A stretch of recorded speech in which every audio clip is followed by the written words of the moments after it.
We're all Longhorns. That's how we're kind of like.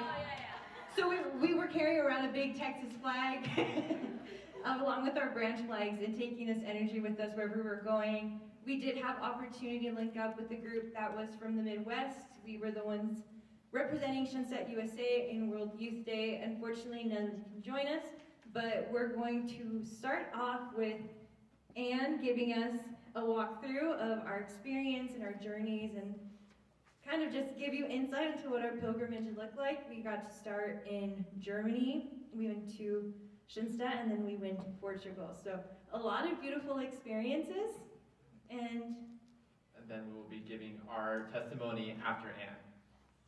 So sit back and enjoy. Thank you. Okay, so kind of like what Angie said, I'm just going to be talking a little bit about kind of what we did, show you a little bit of embarrassing photos. No, they're not really embarrassing, they're kind of cool. But some awesome photos from our trip, and then just kind of sharing what I as a youth kind of thought about Pope's message and kind of thought about what the whole experience was like. And then they'll give you a little bit about the Pope's actual message and what he's calling the youth to do and what he's calling all the whole church, I guess, to do through the youth as well. So that's kind of the plan for the evening. So kind of like what they were saying, we started off in Stuttgart. So this is in the Freiburg Shrine in Germany. So this is where we first got there. It's home of the original Unity Cross. So that's what Father Cristobal is holding right now. He's very proud of it. He actually slept with it in his room, and that's like his biggest flex. So, but yes, so that was actually really, really cool. All of us got like a unique opportunity to hold it and to have like time with it and to pray in front of it and have perpetual adoration with it. But for us, at least, being able to be with this original Unity Cross kind of opened up our story of like what Schoenstatt was. We kind of got to see a little bit of what the original founding generation's ideals were, and we got the history on like how they were looking for an image to best represent how they wanted Schoenstatt to be, or how they wanted Schoenstatt to move forward in the future. And so both Rachel and Father Cristobal and all the priests, and we were staying with the ladies of Schoenstatt, so they kind of explained to us how each part of the cross represented that group's ideals, which was really amazing to see. But we also got to sit and reflect on how we can also embody Mary and be with Christ at the foot of the cross, and how we can play an active role in the world's salvation. But not only that, it's also being able to console him in his passion and offer things up to the capital of grace for that. So that was an amazing opportunity. We were only there for like 3 days, so pretty cool, pretty cool. Oh, this is more photos. Father Cristobal's in the center, and then we had, again, perpetual adoration, and there's Angie with the original Unity Cross. Okay, so then we moved to Schoenstatt, and I think this, for a lot of us, was the most spiritually transforming part, and it was definitely helped all of us, I think, grow in our Schoenstatt journey. All of us were from different stages, knowing Schoenstatt. Some of us were just new. Some of us have been in it for a very long time. Some of us are leaders, some of us weren't, of different ages too. We had people who were professionals and people like me who were in university. So yeah, everyone from different stages of life actually got to go to the original shrine. And if you guys haven't been there, this is, in the background, that's the original shrine. And they had it like all decorated for World Youth Day, so they had the streamers and the banners up. And that house across is actually owned by the Palatine priests. And I think it's like the third window from my left. That is where Father Kentenek used to stay. So that was really awesome. And I think Schoenstatt owns the bottom floor, or like they rent out the bottom floor. But yeah, Schoenstatt was just an amazing place for all of us. Father Joselo, he's like the director for all the ladies of Schoenstatt, where we got to stay. We got to stay in Haus Regina and Juventud House. Which was amazing. We also got to be with some of the Milwaukee girls and all the international Schoenstatt. But yes, we really got to understand like the history of Father Kentenek and really understand what made Schoenstatt so special. Like it's so different, like being here, being around this shrine, you're not really understanding the context. And then when you get there, you're like, wow, this is Schoenstatt. Like Schoenstatt literally in German means beautiful place. And when you're there, you just see it. And there's so much meaning about where it was built and why it was built there. And you just also get to see why every single part of the shrine is so important. Like, why is the shrine designed like that? Like, why does it look like a shed? What's the story behind that? Why is there a St. Michael the Archangel statue in the shrine? Like, we got to understand, like, every single part and just realize there's so much intentionality behind all the shrines. And that's why they all look the same. So that was so cool to see. I think another important part for all of us was we got to go to the Father's house. And crazy enough, the Father's house actually is like a museum. So it's not really the Father's house. The Father's house for the priests or something different. But it was a museum, and they had a replica of Father Kentennick's confinement cell that he was in. It wasn't the one in Dachau, but it was the one that he was in before then. And I think that really stood out to a lot of the girls, just his zeal and trust in Mother Mary and in the Lord. The story that Rachel told us when we were there was that the Nazis, when they wanted to break priests, and obviously like psychologically, break them, they would lock them in these confinement cells, and there would be no light at all, no light, barely any food, and you couldn't even stand. It's like a dark cell for like weeks on months. No talking to other people, you're like by yourself. And like, I don't know about you guys, but I would go crazy, personally, being by myself for that long. But what Rachel told us was Father Kentennick literally walked out after that, and the Nazis think that they broke him, and he walked out and he was feeling so refreshed. He was so excited. He's like, okay, cool, that looks like such a good retreat, Lord. Like, thank you so much. Let's get this started. So I think for a lot of us, we were like, how? And to understand like how you can have that much trust and love in the Lord and in the Mother. So that was just so cool to see that and just be there. And also just being able to encounter like just the international movement was really cool. Like, I guess for us, all we've known is the youth at Austin. And we didn't realize, like, there's so many youth around the world that are so in love with Schoenstatt and in love with the Blessed Mother. Like, especially the Europeans and the South Americans, like Chileans, they are so hype. Like, they just are so on passion for the Lord and for the Mother. And I think, at least for us, we took that energy back to our Austin shrine. So they would always have a guitar with them, always singing Schoenstatt songs particularly. So we brought that back, and you'll get a little glimpse of that tonight at Adoration. So just being able to share off of what other people and other youth around the world are doing in Schoenstatt was really awesome to see. But let me show a few more photos. The one on the left is all of us. That's at the Father's house, the museum that they have. So all of us were outside of there. And then on the right, that's in House Regina. It's a huge, huge house, almost looks like a castle for the ladies of Schoenstatt. And we were there with pretty much all the ladies. So that's them in the background. Yes. You see what the next photo is? Yeah, this is like all of us going crazy because we finally met up with the Milwaukee girls. And this is pretty much all USA that represented us at International Schoenstatt Festival there. So that was really awesome for us to really get together. We also all got around in a circle and sang one united song in Schoenstatt, so that was a really special moment to share. I think another thing that was really, really important for all of us was getting to interact with the ladies of Schoenstatt. And I know for some of the Milwaukee girls, there's more with the sisters of Schoenstatt.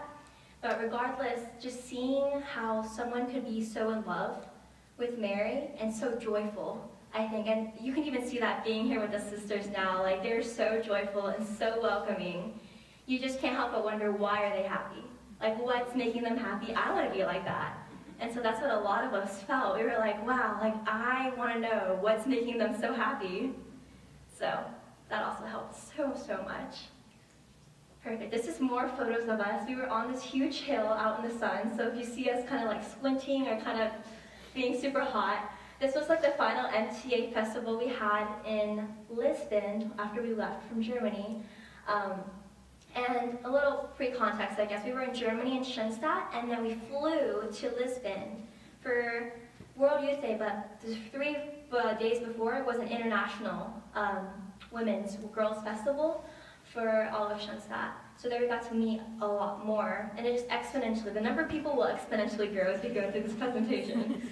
But yes, and so that was the crowning of the Blessed Mother, and she was able to be processed around, so that's Beautiful. Yes. Okay, and then now we're in Lisbon. This is when the whole World Youth Day starts. So this is really awesome. Context for the photo. This is Fatima. So we got to go there like our second day. And this is the house that, it was the guy, right? Yeah, Francisco, yeah. The little shepherd children from the Lady Fatima, we were able to hike to the house and we all like took a photo in the exact same spot that they took a photo in, so that was really, really cool. But I think for all of us, it was really special to encounter Fatima, because for most of us, that was our first time there. So we spent a whole day there, made a pilgrimage, and we actually stayed for the candlelight procession. And oh my gosh, guys, like, if you've ever seen videos online, please, please go. It is life-changing. I didn't include a photo here, but it's basically like this cathedral, and it's a huge circle. And at least when we were there, a lot of people from World Youth, they were there as well, so we had tons of flags of everyone's different countries, and everyone had a candle, and it was all lit. And we did a multicultural rosary with all like the decades in different languages. And then we started processing with the Blessed Mother all around the basilica. And it was just so beautiful while we were singing. And fun fact, actually, the Our Lady of Fatima statue from Fatima, it was the first time that she left in 10 years. So they actually made a pilgrimage from Fatima to where we were at the closing day for World Youth Day. Yeah, they made a pilgrimage with her, and that was the first time she had left, 10 years. So that was very special. We were like, we just saw her, and now she's back, and it was very, very, very amazing. Okay, cool. So now we're getting back to the World Youth Day program, which was a little rough. It definitely, I think, tested a lot of our strengths. A lot of us got sick. Yes, so it was basically this humongous, humongous field, and the Pope walked in and everyone's going crazy, obviously. But there was a series of programs over about 5 days of different opportunities throughout the city of Portugal. So they had different relics. I know they had like St. Therese of Lisieux, different like big saints. They had relics throughout the city. They had wonderful basilicas and churches so you could go visit, tons of talks given by tons of people. I know me and a couple people got to see Jonathan Rumi. And you guys know who that is? Yeah, Jesus and the Chosen. Yeah, we were like this close, guys. So it was pretty cool. Yeah, and we also got to hear Matt Barr sing in person. So I know some big people, which is pretty cool. And being a Schoenstatter gets you exclusive privileges, because we got to hear Christopher West talk, and he spoke just to Schoenstatt about the Unity Cross. And we were like, ooh, we're kind of special. So another reason I love Schoenstatt, right? But we're all on this hill. You can see all of us over there. And on the right, I think that was either during one of the opening ceremonies or one of the masses. We were all just standing up there looking at the screen, waiting for him. But I think the main point to get across about all of this was just the sheer number of people. And it's so hard to like explain to you how many people there were. Like, you can count a number. You're like, oh, 100,000, 200,000. You can tell the number, but you don't know what it looks like until you're there. And so the estimated number there, do y'all have like any guesses at all about how many people were there? And if you guys know, don't guess. But, like, no, you can't guess, you know. No. But does anyone have like an estimate of how many people were there? Close. Close. Close. It was 1.6, 1.5 million people in Portugal. Yeah. It was insane seeing that many people. And so obviously throughout the week, like everyone's kind of going to their own talks, visiting their own relics, kind of doing their own thing. But it's the last visual adoration. And we'll give you guys a little sneak peek of like kind of what it felt like. But it was just undescribable words. So the monstrance with the Pope was displayed for adoration. And at one point, I was just adoring the Lord. And I stepped back and I was like, you know what, like, how many people are here? And I started looking around. Everywhere I looked, all the youth were on their knees. On their knees or like on the ground in front of the Lord. And it just went on. It's like a sea of people, it never ends. And we were kind of towards the front, so I would look around and look to the back, And there's so many people, like there was a river and a bridge, they went past that. And there's just beyond people. And it was just so crazy to see. There's so many youth in the world that are so on fire for the Lord. And I know we talked a little bit about it earlier today. We were like, oh, well, the Catholic Church is dying, not a lot of people like the church. It's going against a lot of what, the youth are taught to believe. We're taught to believe, oh, we need to be independent. Why do we need religion? Or the Catholic Church has too many rules. I can't do what I want to do. But you go here and you realize, wow, like there's so many people here who love this is the future generation of the church. And they're on fire for the Lord. They're laying everything down. Yeah, and it was so amazing to see. And you would feed off each other's energies. Like the Spaniards, 6 a.m., they were up. And they were singing praise songs. And I was like, good for you. Good for you. I love your energy. But it was so amazing to just be able to see the passion that they have. Even for the Pope, like you guys have he could have been a K-pop idol. Like people were waiting there for like 30 minutes to an hour if they knew his route that he was gonna pass.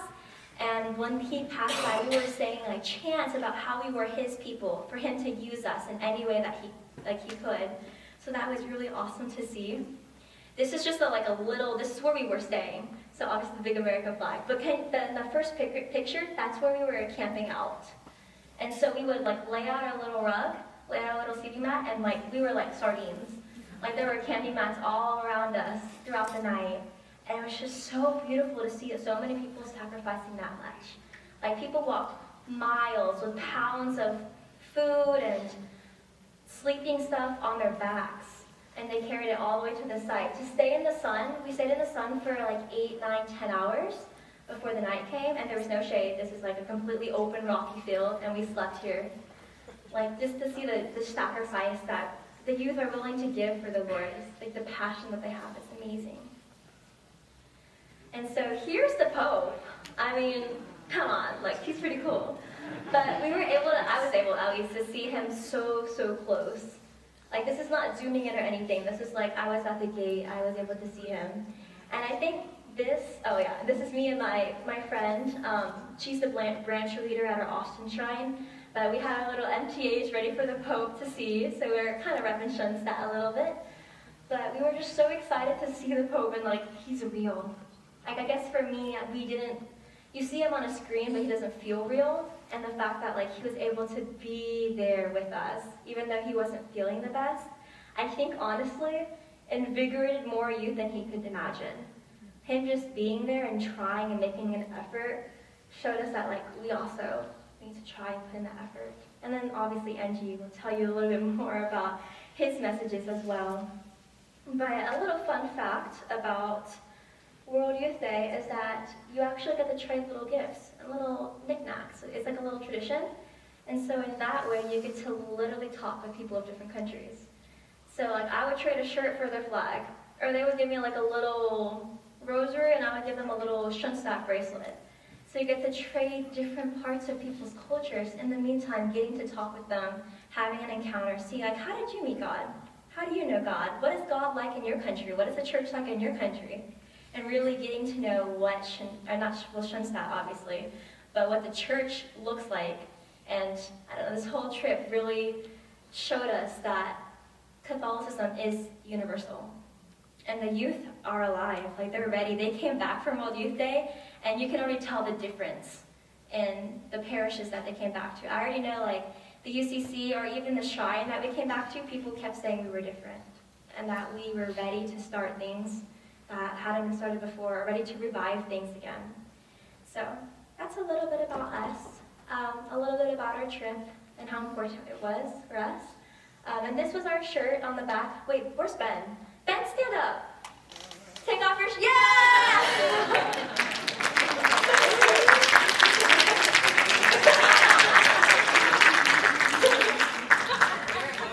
Those are the shirts that we designed. So we wore them when we met the Pope. So Ben's repping us. But it kind of shows a little bit about Austin. We have our tower there at the Capitol, the star for us, and then our shrine. So you're able to wear that to greet him. But that's a little bit about our story and kind of how we encountered the Pope and just the youth as a trip. And Angie and Bennett will give you guys a little bit about what the Pope said and how that's supposed to encourage us and you guys as well. So, thank you.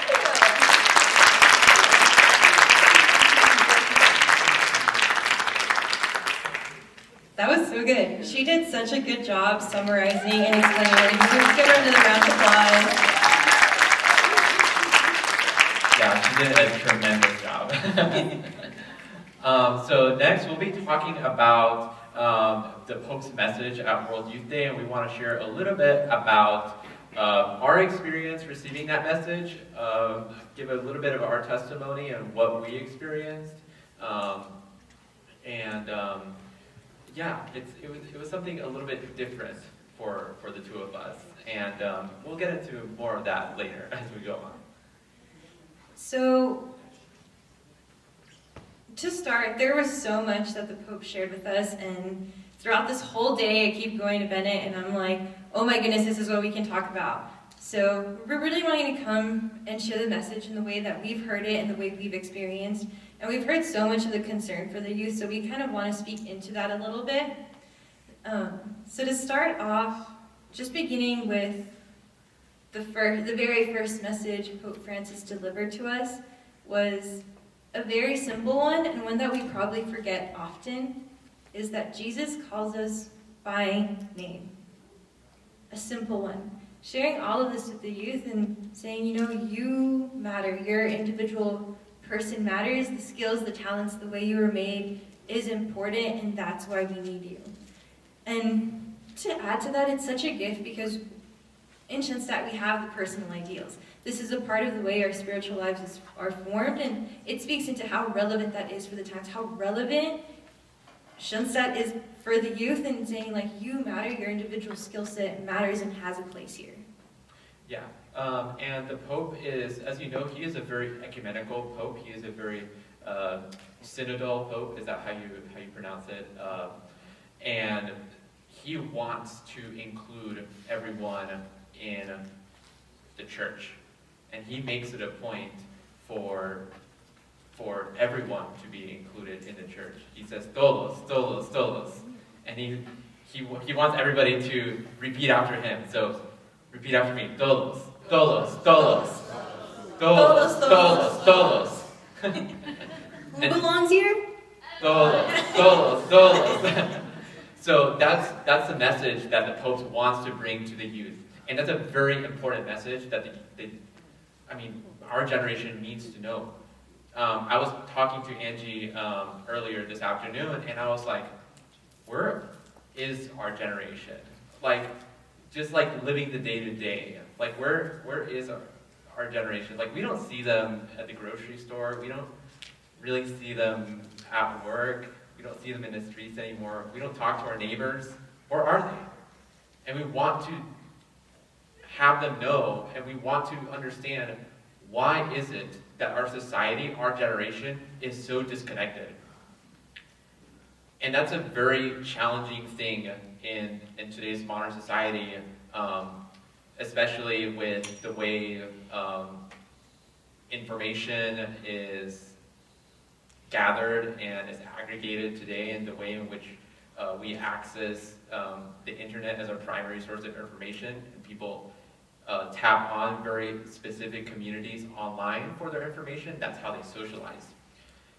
And so the Pope's message, that it belongs to everyone, that it's not just somebody submitting to the will of the church, that they have a stake and they can choose, they have a stake in what the church's future is so paramount to what the church really is and has been. Father Cristobal touched on it this morning, is to ask questions. And there was this very beautiful thing that Pope Francis says, is that routine dulls the soul. And he proposes that the solution to that is restlessness, for us to ask questions. So to continue making these spaces for people to ask questions and to be having a part and using more of their logic and not just following things. And that's part of what the youth is today. Everyone wants to have an identity, be their own person, and understand these things. And the Catholic Church is something that, as you were saying earlier, it's all these rules, it's restrictive. And how do we explain all the life and all the beauty that exists for us here? And we've experienced it. It's odd to our generation. Why do you go to church? And for context, we're engaged. Yes. So we get a lot of A little bit more honest. So we get questions our friends ask us. It's like, why, or kind of like, why do you choose to live this life? Like, why don't you just like be of the world? Or why are you subscribing to these church teachings? And little do they know, it's not that we're subscribing to anything, but we have found the truth, goodness, and beauty that is offered to us. Everyone's out there seeking answers, and it's easy to say, like, we know what is true, good, and beautiful. It's easy to write things off. It's like, oh, what's the answer? It's Jesus. But having to encourage the questions for people to have these personal encounters, to know that for themselves, to know that very deeply in the hearts, that they are called by name, that their position here matters. And this is an additional point that I want to give to all of us, is this emphasis is that we are called to be Christians. We are called to be Catholics in today's day and age. Our particular talents are the response to the times. That's why we're here right now. And that it carries a lot of importance as to the salvation of all our brothers and sisters who don't know God, who are lost and hurting, and they don't even know how deep it goes because they don't know what is good yet. They haven't held that and been able to have that encounter. As if you've had a moment of encounter, and for example, I say my life is defined from before and after I came to the shrine. And I think many of you probably resonate with that, is if you don't know what you're missing out on, and all we can do is open the doors. Which is funny because the doors are always open, but sometimes it feels like we need to pry them open and tell people like, hey, you can come in and invite them in. Yeah, and that's one of the the biggest challenges that we have today in regards to how we are running the branches in our Austin movement is, how do we keep our branches open to newcomers? How do we bring people in? How do we make that personal connection, take that personal initiative to invite people into our branches and understand, have them be a part of us and have them feel welcomed and have them understand, hey, this is for you. We're not trying. We don't have KPIs here. Like we're not a corporation. Like we're not asking. We don't have to have a certain growth target here.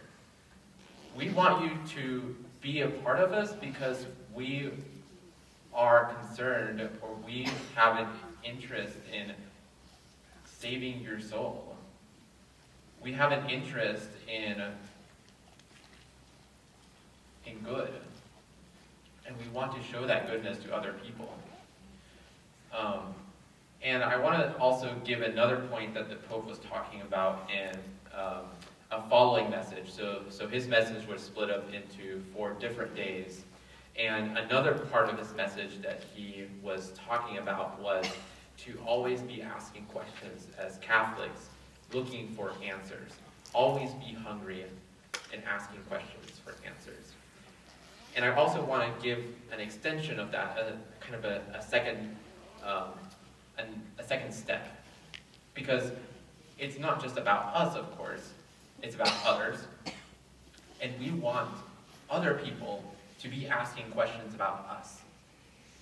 And I think the best way of doing that is for us to become the so-called irresistible question marks.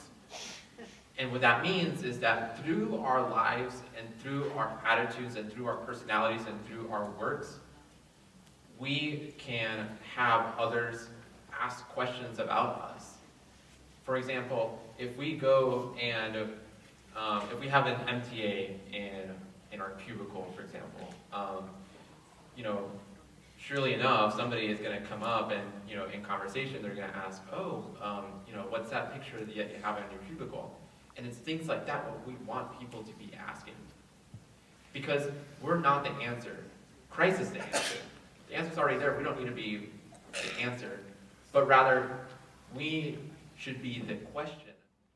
So, with that said, our striving should be toward living that goodness and living our apostolate in the way that we live. And that's critical to the message that the Pope wants to give to us as the youth.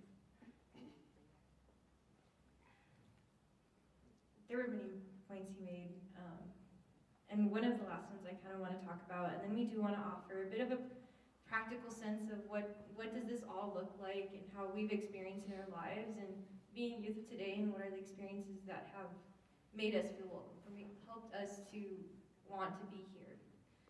So this was such a beautiful point, is joy is missionary. Well, Francis talked about this a lot. Joy is missionary. It's not meant for us to keep it, it's meant for us to share. And that we were talking about roots, right?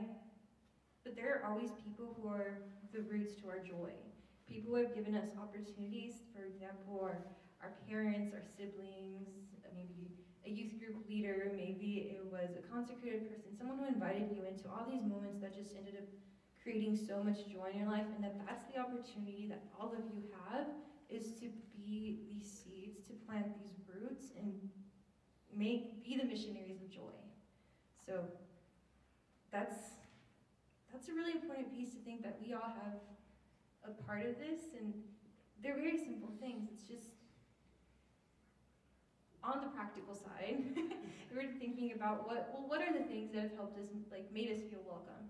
And I think something very beautiful of having the Schoenstatt family is having all the different generations and having these incorporations and getting to know people, and it's having people who are role models, so to speak, people who make it okay for you to ask questions, or you wonder, you're like, oh, you're so cool, how can I be like you? So those are very practical things, and I just want you to know, and take these messages back to all your groups, is, you can be that for the youth. It doesn't have to be all these big glorious things, or these big amazing events, or getting us excited and all this other stuff. It can be the very simple encounter of teaching us what it is to live out the faith, and just help us answer, ask those questions as well. Yeah, and that's just, we were inspired by other people. Somebody was a role model to us, which led us here to this very moment. And that leads me a little, somewhat tangentially, because I think we skipped over it. That leads me to talk a little bit about what we did as the guys in World Youth Day. So as the guys, we had a slightly different itinerary from the girls group. We went to Madrid, and then we went to Schoenstatt, and that's where we met with the girls. And that was a very tumultuous moment for me, because that is when I proposed to Angie in the Tabor Shrine, because the original shrine was taken. And I was scrambling to look for an open shrine, but the moment was beautiful. And I think that it is a sign of, most importantly, I could not have done it without the Blessed Mother's help, because I did not know anything about what was going on that day. I did not know which shrine was open. I had a shaving accident. There were too many parameters. I was overwhelmed. I barely slept those previous days. And nevertheless, the Blessed Mother's assistance came to me, and we were able to have that beautiful moment. And just for the record, this sweater that I am wearing, I like to brag about it. This is not from a store.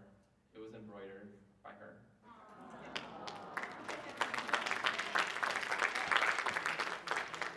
So it says, ite ad Joseph, which means go to Joseph in Latin. And the reason for that is that we have been modeling, to the best of our ability, our relationship to Mary and Joseph, to the Holy Family. We are constantly striving towards that. And that's part of what we find to be our apostolate mission as an engaged couple and soon to be a married couple. Our wedding is going to be in April. And part of our calling is to talk to the youth and be with the youth and help for them. And currently, in our phase of life, what we want to tell the youth is that it is worth getting married. That it is worth understanding the value of being Catholic and being a Catholic couple.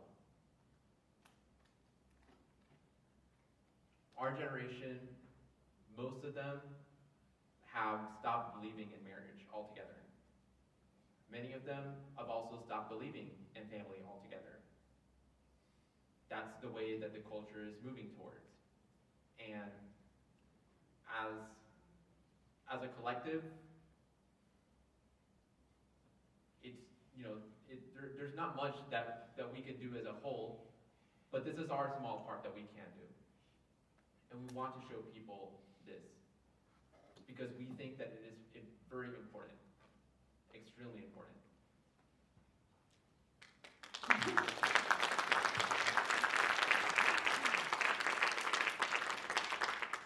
So something important to add is our whole relationship has been formed in the Shrine and formed in Schoenstatt. And that's actually a big point of the message we wanted to share today is all the opportunities we've had. So another fun fact, you guys have learned a lot about us already, is that we met at one of the apostolates of the Austin University Men and Women, which is called Caritas. It is an inner-city mission trip hosted by the university men and women to serve in your backyard. And the way it's kind of been be known as like the Schoenstatt recruitment event, but that's the beauty of it, is it's not a recruitment event. It's simply an opportunity. And it's an opportunity for encounter, and people come there and they're like, what is this? Like, they encounter a Pilgrim MTA for the first time. And the youth wants to serve. Pope Francis, he pointed out, he's like, the youth wants to change the world. And like, yes, that's true. We want those opportunities to be able to go out and do something good. And I just want to hold this out, that this is such a beautiful apostolate that we have in our Austin movement. But it's especially beautiful that it's the youth hosting it, but it's also an opportunity that can be created for any youth at any point in time, is to invite them to have these encounters and meet them exactly where they're at. That's what I asked precisely Anne as I was talking to her earlier. I'm like, I've been out of university a few years. It hasn't been too long, but things change very quickly. You have people who, especially with the marking of the pandemic, it looks different. It's like, what is helping the university women bring in new people? And it's like just simply meeting them where they're at. So the youth want to serve, give them opportunities, invite them, and let them know that they have a place, that they belong here, and that they are called by name.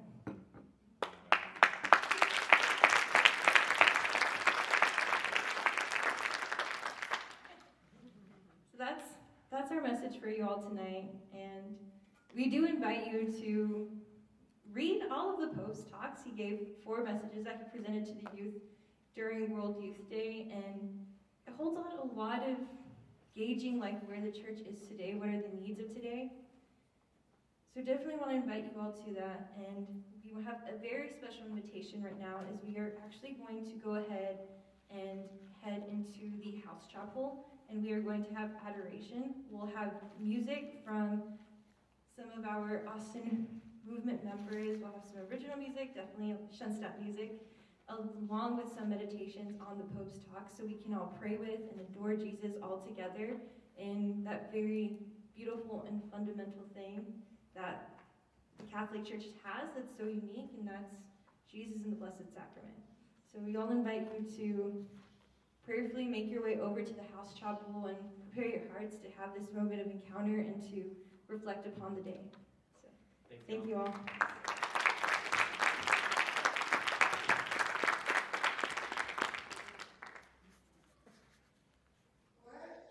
Streams that go from the from the Blessed Sacrament all the way to the back. So people in the back will also be able to hold them. And everyone ideally should be able to hold part of the streamer. So we'll have like different rows, so everyone should be able to at least grab like some streamer.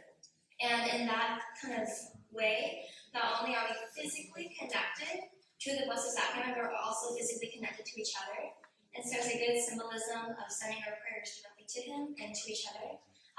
So we just thought that was really beautiful of something that we did.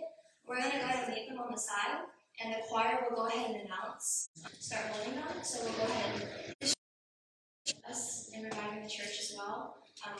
Like Andrew said, Joy is missionary, and so you guys, like just how you guys live your lives and joy, maybe it's something you guys can meditate on. How can you guys be a living example to the youth and really help us in this mission? Thank you guys.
Para contemplar tu visión.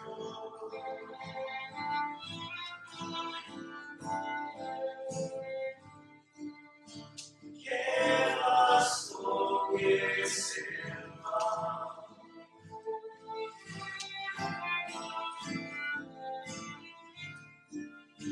Cuán es el soñar.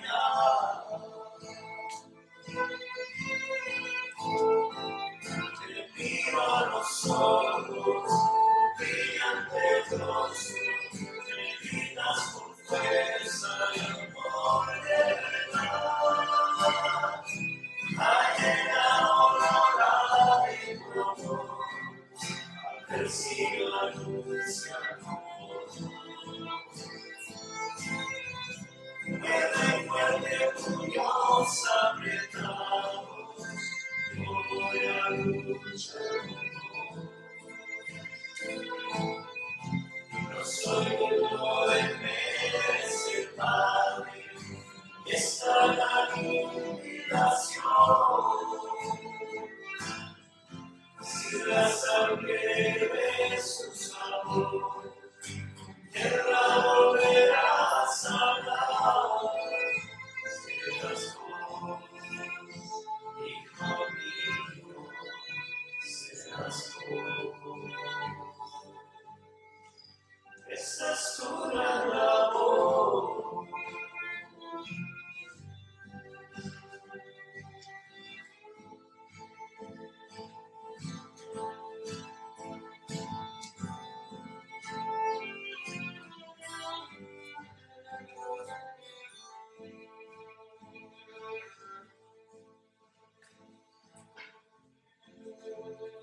Voy a lanzarla.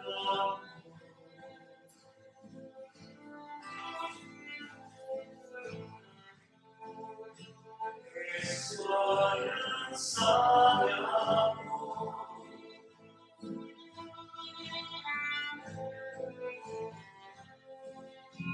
Hoy te contesto sí.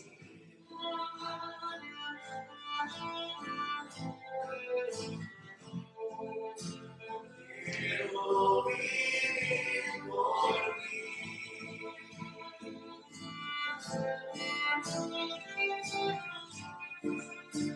Qué vasto que es el mar.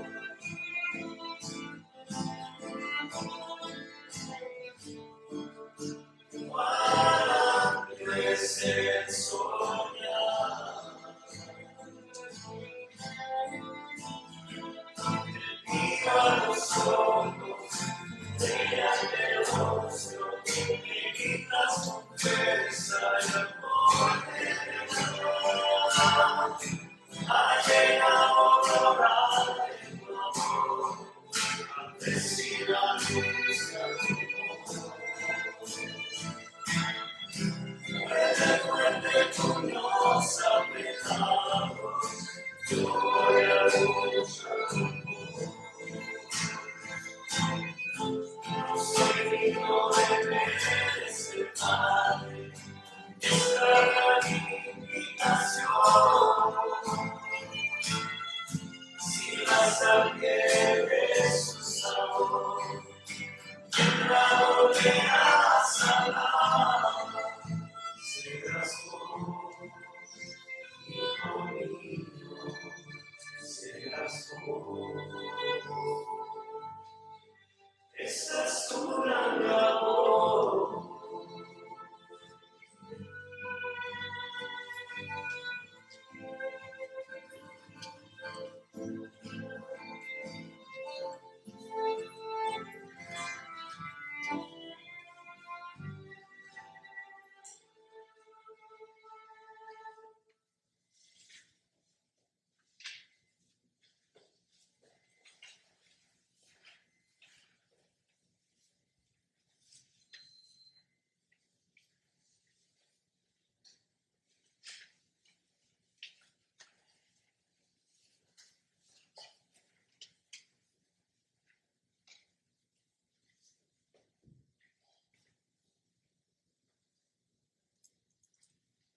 Dear Lord, thank you for giving me the opportunity to work with you. It was a beautiful and inspiring time. Seeing so many young Catholics worship you and simply recognizing the true size of the church. One of the highlights of the youth day was the Sunday night.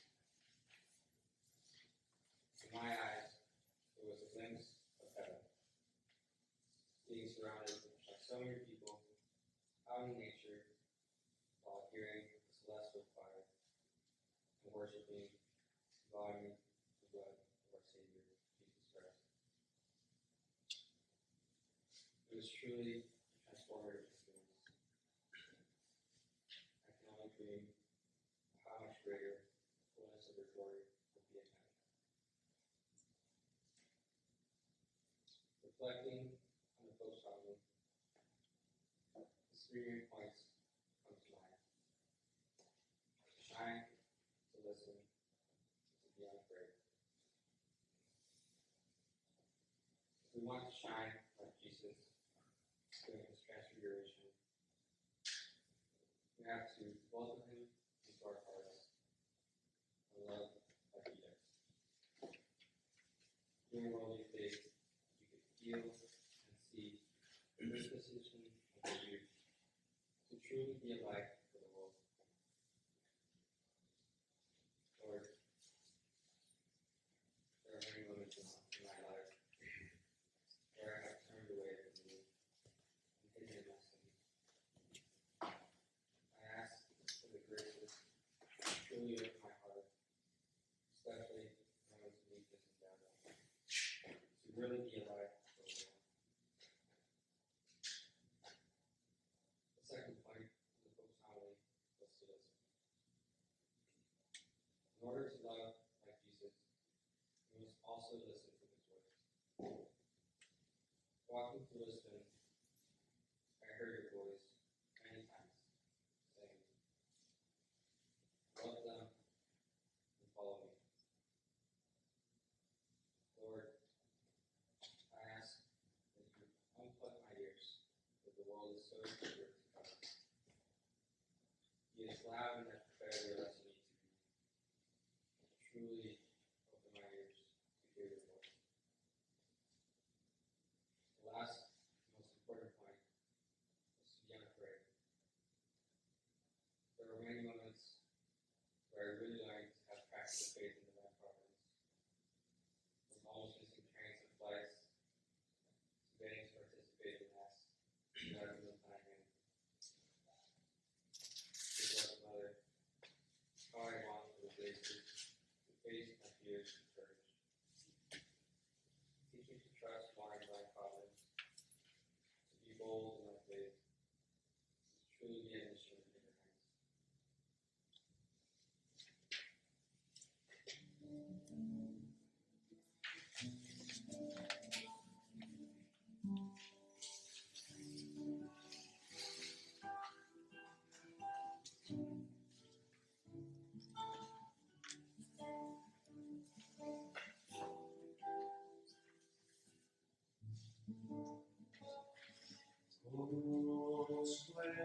Estás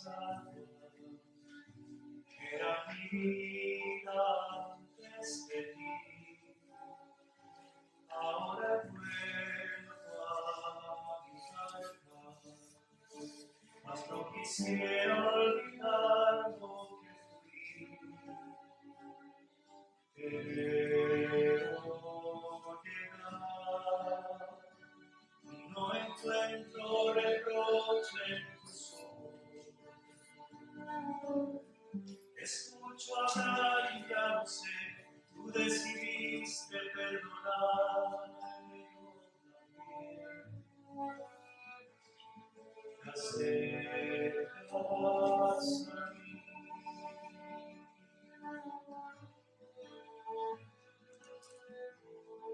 Mi alma sanada ensancha sus márgenes.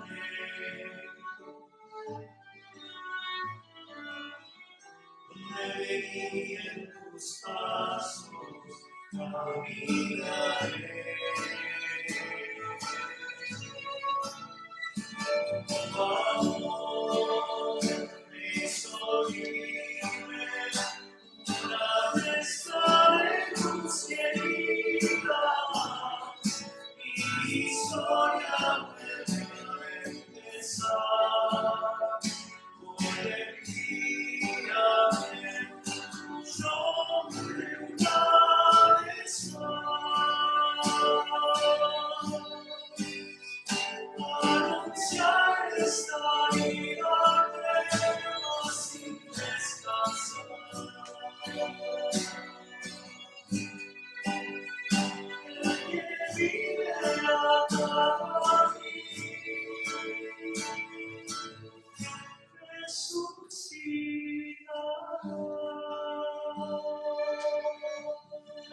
Here I am before you.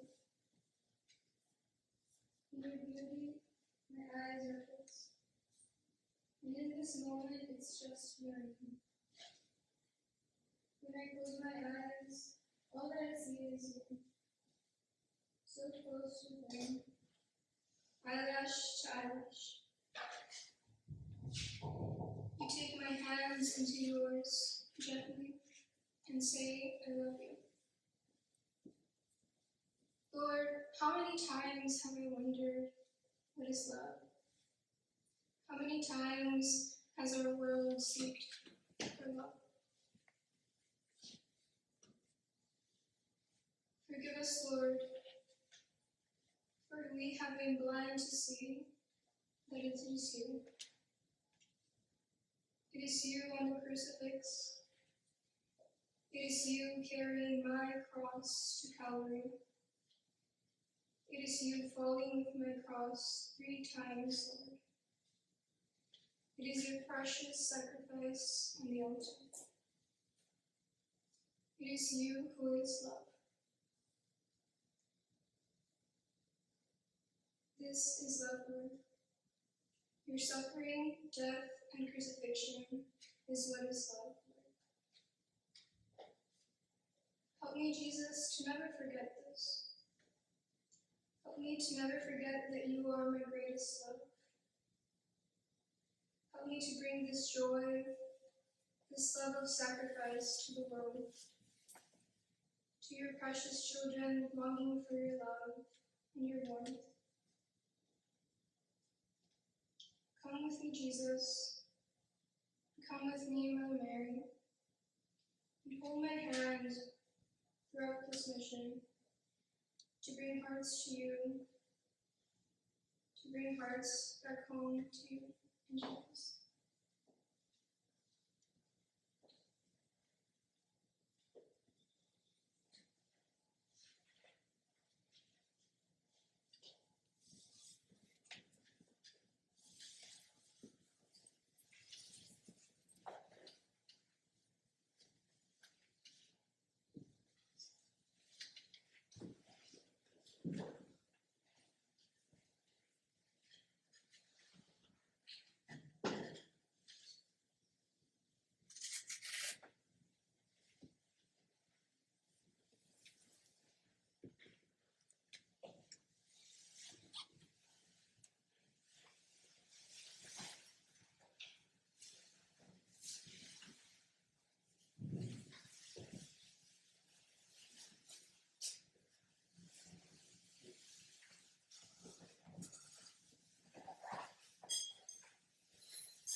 Lord.